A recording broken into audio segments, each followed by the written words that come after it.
सध्या थंडीचे दिवस सुरू आहेत. बाजारामध्ये भरपूर हिरवागार टवटवीत मटार उपलब्ध आहे. मग आम्ही काय केलं माहितीये का, एक 20 किलो मटार घेऊन आलो. त्याची सालं काढून फ्रीज मध्ये स्टोर करून ठेवली. मग काय, रोज एकापेक्षा एक मटार घालून पदार्थ बनवत असतो आणि असा विचार केला हा नाश्त्याचा झटपट होणारा प्रकार तुमच्या सोबत सुद्धा शेअर करावा.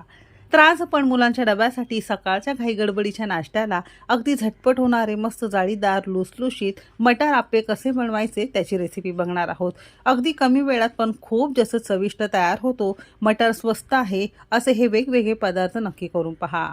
रेसिपी नेहमीप्रमाणे भरपूर टिप्ससह तुमच्यासोबत मी शेअर केलेली आहे, म्हणून ती अगदी शेवटपर्यंत नक्की पहा. चला तर मग वेळ न घालवता रेसिपीला सुरुवात करूया.